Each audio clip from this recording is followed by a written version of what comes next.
बाजार का एक बहुत ही सीधा सा उसूल माना जाता है।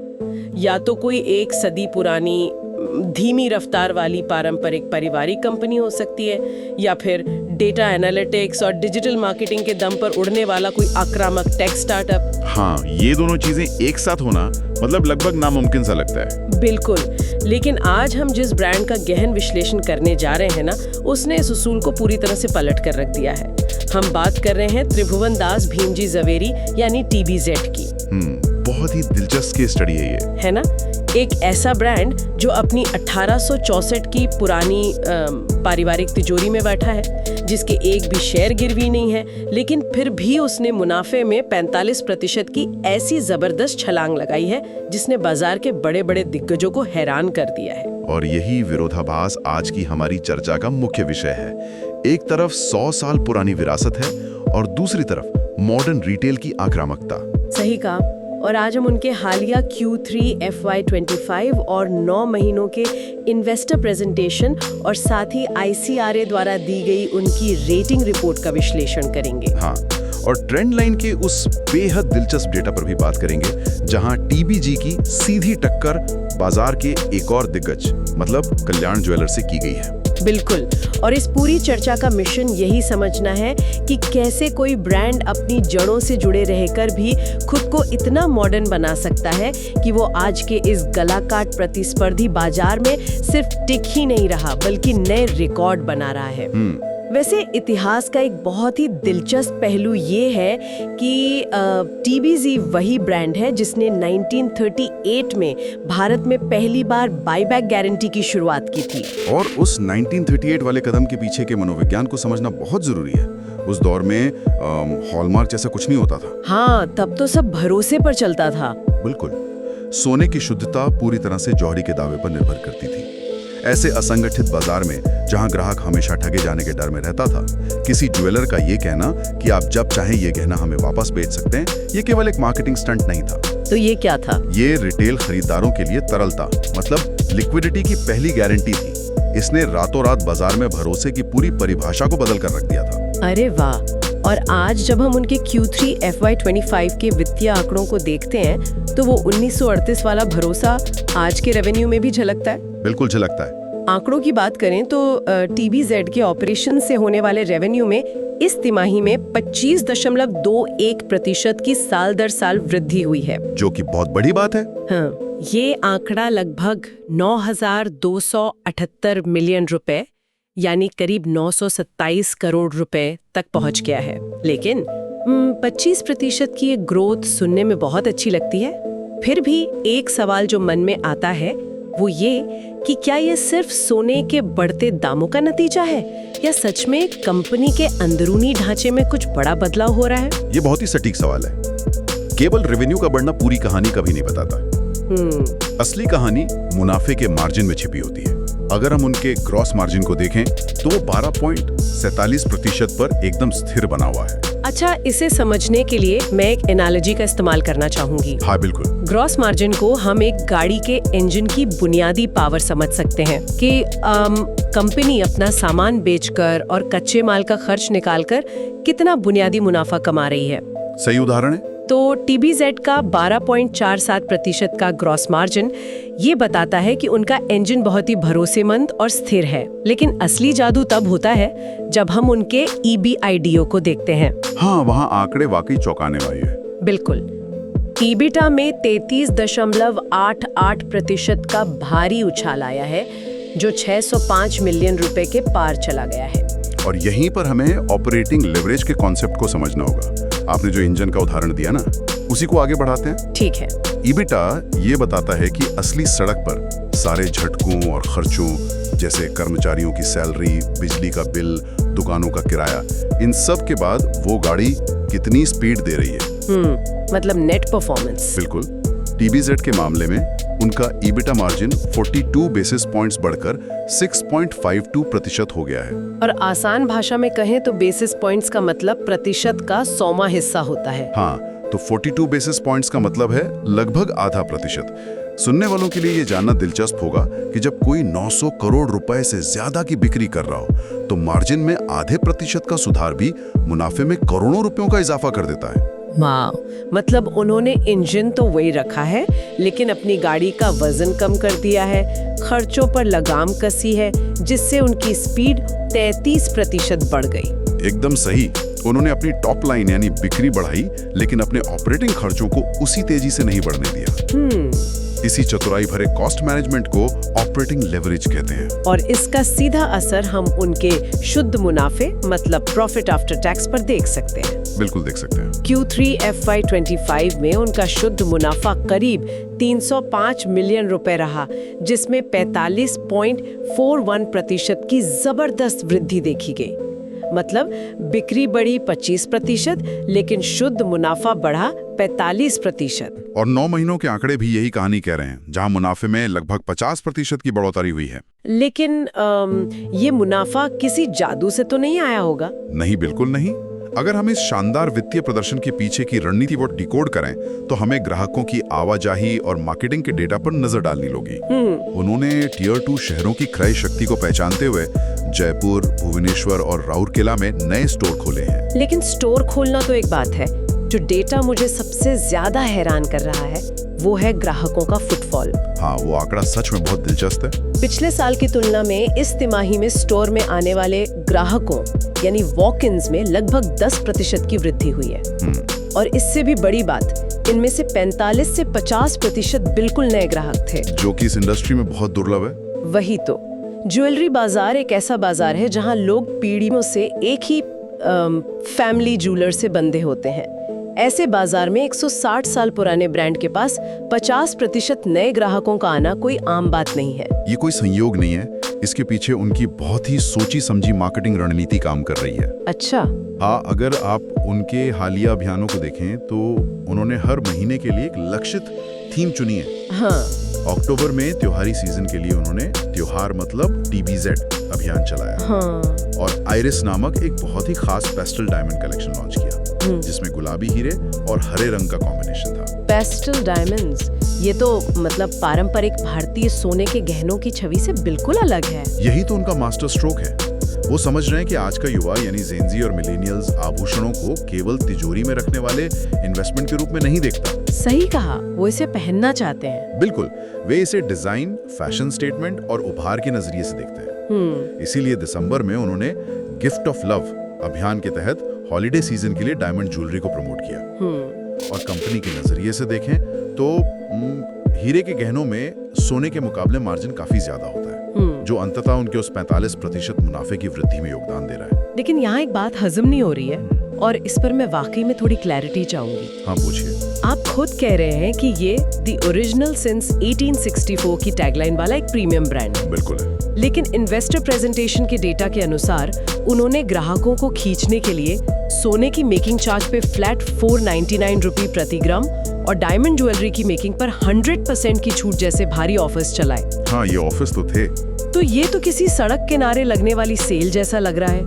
क्या वॉल्यूम बढ़ाने के चक्कर में वे अपनी ब्रांड वैल्यू और प्रीमियम छवि को मिट्टी में नहीं मिला रहे? सतह से देखने पर यह बिल्कुल किसी डिस्काउंट सेल जैसा लग सकता है और अक्सर प्रीमियम ब्रांड्स को ऐसी रणनीतियों से बचने की सलाह भी दी जाती है। तो फिर इन्होंने ऐसा क्यों किया? अगर हम इसके पीछे के मैकेनिज्म को समझें तो ये छवि खराब करने वाला कदम बिल्कुल नहीं है। मॉडर्न बिजनेस की भाषा में इसे कस्टमर एक्विजिशन कॉस्ट यानी एक नए ग्राहक को अपनी दुकान तक लाने का खर्च माना जाता है। अच्छा, तो मतलब आप इन भारी डिस्काउंट्स को नुकसान नहीं बल्कि मार्केटिंग का बजट मान रहे हैं। बिल्कुल। जरा सोचिए, एक युवा ग्राहक जो किसी नए और ट्रेंडी ब्रांड के पास जाने का मन बना रहा है, उसे आप अपनी 160 साल पुरानी दुकान के अंदर कैसे लाएंगे? ये एक चुनौती तो है। फ्लैट 499 या डायमंड मेकिंग पर 100% छूट एक बहुत ही मजबूत हुक का काम करता है। ये उस युवा ग्राहक को स्टोर के अंदर लाने का एक बहाना है, एक टेस्ट ड्राइव की तरह। समझ गई। उन्होंने अपनी मार्केटिंग का पैसा टीवी पर बड़े विज्ञापन देने के बजाय सीधे ग्राहक की जेब में फायदे के रूप में डाल दिया। अरे वाह, ये नजरिया तो काफी अलग है। हाँ, एक बार जब वो नया ग्राहक अंदर आता है, TBZ की विरासत, डिजाइन और सर्विस को अनुभव करता है, तो बहुत संभव है कि वो उनका स्थायी ग्राहक बन जाए। 45 से 50% नए ग्राहकों का आना इसी बात का प्रमाण है कि ये हुक काम कर रहा है। ये नजरिया वाकई में चीजों को देखने का तरीका बदल देता है। 160 साल का भरोसा और स्टार्टअप्स जैसी कस्टमर एक्विजिशन रणनीति। बिल्कुल। और उनके डिजिटल आंकड़े भी इसी की गवाही देते हैं।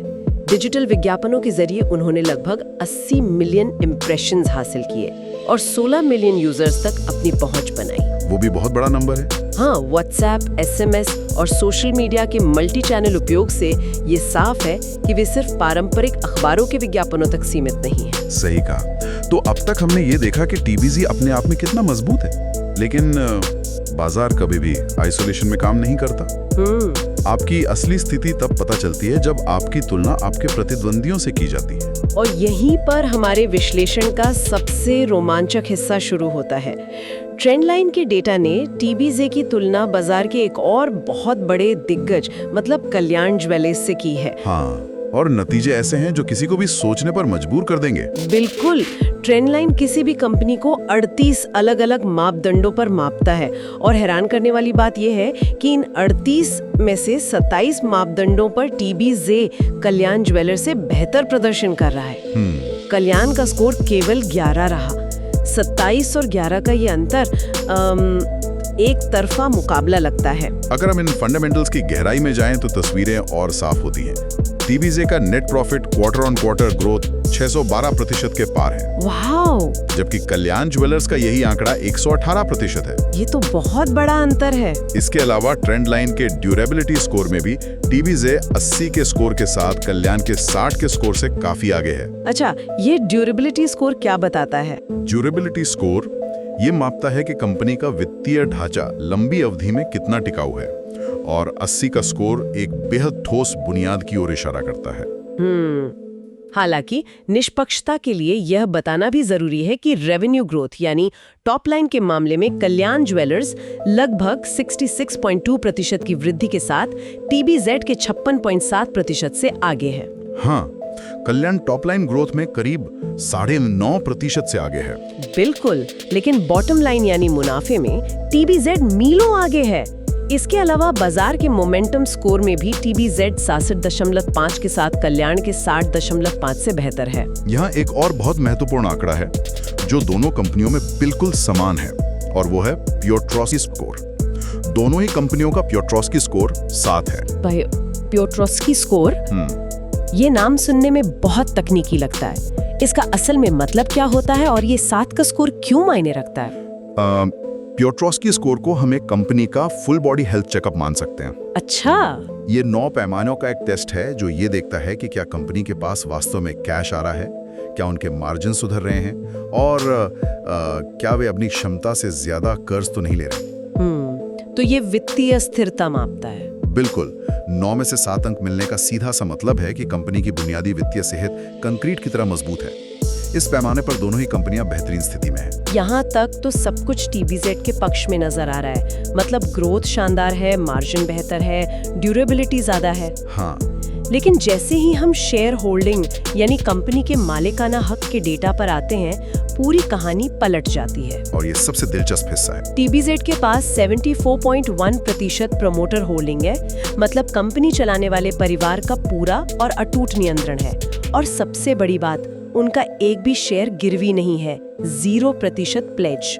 जबकि अगर हम कल्याण ज्वेलर्स को देखें तो उनके पास 62.9% प्रमोटर होल्डिंग है, लेकिन उनके लगभग 24.8% शेयर गिरवी रखे हुए हैं।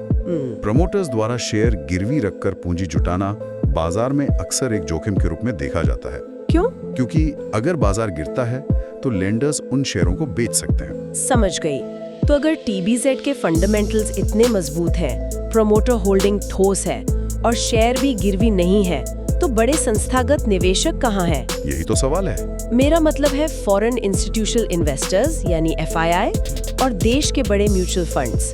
डेटा कहता है कि कल्याण ज्वेलर्स में FII की हिस्सेदारी लगभग 11% और म्यूचुअल फंड्स की 15.4% है।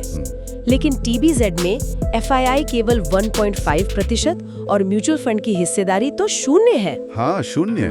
ये कैसे संभव है कि जो कंपनी हर पैमाने पर बेहतर साबित हो रही है, उसे स्मार्ट मनी यानी बड़े फंड्स पूरी तरह से नजरअंदाज कर रहे हैं? यही बाजार की कार्यप्रणाली का सबसे बड़ा सबक है। अच्छा, एक म्यूचुअल फंड मैनेजर केवल ये नहीं देखता कि कंपनी कितना मुनाफा कमा रही है, वो लिक्विडिटी यानी तरलता भी देखता है। तरलता मतलब शेयर खरीदने बेचने में कितनी आसानी है। बिल्कुल, इसे ऐसे समझिए, अगर किसी कंपनी के 74% शेयर प्रोमोटर्स के पास लॉक हैं, तो बाजार में आम जनता और निवेशकों के खरीदने बेचने के लिए केवल 26% शेयर बचते हैं। इसे बाजार की भाषा में फ्री फ्लोट कहा जाता है। अच्छा, तो अगर फ्री फ्लोट कम है तो इससे म्यूचुअल फंड्स को क्या परेशानी है? परेशानी ये है कि म्यूचुअल फंड्स हजारों करोड़ों रुपए का निवेश करते हैं। हाँ, उनका वॉल्यूम बहुत बड़ा होता है। बिल्कुल, अगर वे किसी ऐसी कंपनी में भारी निवेश करना चाहें जिसका फ्री फ्लोट बहुत कम है, तो बाजार में शेयरों की कमी के कारण वे जैसे ही शेयर खरीदना शुरू करेंगे, शेयर की कीमत आर्टिफिशियली आसमान छूने लगेगी। ओह, समझ गई। और जब उन्हें मुनाफा बुक करने के लिए शेयर बेचने होंगे, तो बाजार में खरीदार नहीं मिलेंगे और शेयर धड़ाम से नीचे गिर जाएगा। मतलब वो अंदर तो जा सकते हैं लेकिन बाहर निकलना मुश्किल हो जाएगा। एकदम से। ये बड़े फंड्स के लिए एक बहुत बड़ा लिक्विडिटी ट्रैप बन जाता है। दूसरी तरफ कल्याण ज्वेलर्स ने अपने शेयरों के जरिए बड़ी पूंजी जुटाई है। बाजार में उनके शेयरों की तरलता बहुत ज्यादा है और उस पूंजी से उन्होंने आक्रामक तरीके से पूरे देश में विस्तार किया है। इसलिए म्यूचुअल फंड्स उनके शेयरों में आसानी से प्रवेश कर पाते हैं और बाहर निकल पाते हैं। ये तो बहुत ही शानदार जानकारी है। मतलब संस्थागत निवेशक टीबीजेड से इसलिए दूर नहीं है कि कंपनी खराब है, बल्कि इसलिए दूर हैं क्योंकि कंपनी का मालिकाना हक इतना कड़ाई से प्रमोटर्स के पास है कि बड़े फंड्स को ट्रेडिंग के लिए जगह ही नहीं मिल रही। बिल्कुल। ये हमें सिखाता है कि किसी भी कंपनी का अध्ययन करते समय सिर्फ रेवेन्यू या मुनाफा देखना ही काफी नहीं होता। नहीं, कभी नहीं। पीछे के तकनीकी कारण क्या हो सकते हैं। बिल्कुल। एक जागरूक अध्येता के रूप में आपको हर आंकड़े के पीछे का मैकेनिज्म समझना होता है। वित्तीय आंकड़े कंपनी की सेहत बताते हैं, मार्केटिंग रणनीतियां उनके भविष्य की दिशा तय करती हैं और शेयर होल्डिंग पैटर्न ये बताता है कि शेयर बाजार का बड़ा पैसा उस कंपनी के साथ कैसा व्यवहार करेगा। बहुत ही बेहतरीन तरीके से आपने इसे समझाया। तो अगर हम आज के इस पूरे विश्लेषण को समेटें तो ये साफ है कि टीबीजेड की सफलता इस वजह से नहीं है कि वे अपनी 160 साल पुरानी परंपराओं को भूल गए हैं। हाँ, बिल्कुल नहीं। बल्कि उन्होंने अपने उस 160 साल के भरोसे 0% गिरवी शेयरों और स्थिर मार्जिन का इस्तेमाल एक हथियार की तरह किया है। इसी मजबूत बुनियाद के दम पर वे गिफ्ट ऑफ लव जैसे मॉडर्न कैंपेन्स चला पा रहे हैं, कस्टमर एक्विजिशन के लिए भारी डिस्काउंट्स को स्पॉन्सर कर पा रहे हैं और 50% नए ग्राहकों को जोड़ पा रहे हैं। सही कहा। वे बुनियादी रूप से मॉडर्न ब्रांड्स को कड़ी टक्कर दे रहे हैं, भले ही दलाल स्ट्रीट के बड़े फंड्स ने उन्हें अभी अपने रडार पर न लिया हो। सही मायने में ये एक पुरानी पारिवारिक तिजोरी और आधुनिक डेटा संचालित रिटेल रणनीति का एक बेहद सफल संगम है। लेकिन इस पूरी चर्चा के बाद एक बहुत ही गहरा सवाल अब भी मन में रह जाता है। वो क्या? टीबीजेड की 74% प्रमोटर होल्डिंग बिना किसी गिरवी शेयर के एक जबरदस्त पारिवारिक स्थिरता और सुरक्षा दिखाती है। ये आज उनकी सबसे बड़ी ताकत है। हाँ। लेकिन भविष्य में जब उन्हें आक्रामक विस्तार कर रहे भारी भरकम फंडेड नए ब्रांड से देश भर में मुकाबला करना होगा, तब क्या ये 160 साल पुरानी विरासत बड़े संस्थागत निवेशकों के पूंजीगत समर्थन के बिना उसी रफ्तार से आगे बढ़ पाएगी? बहुत ही विचारणीय प्रश्न है। या फिर क्या ये पारंपरिक पारिवारिक तिजोरी वाला मॉडल ही हमेशा उनका सबसे बड़ा और अभेद्य रक्षक कवच बना रहेगा? ये एक ऐसा सवाल है जिसका जवाब आने वाला वक्त ही देगा। बिल्कुल। और सुनने वालों के लिए ये एक बहुत ही अच्छा विषय है जिस पर वे खुद भी विचार कर सकते हैं। इसी विचारोत्तेजक सवाल के साथ हम आज का ये गहन विश्लेषण यहीं समाप्त करते हैं। सोचने और समझने के लिए वाकई बहुत कुछ है।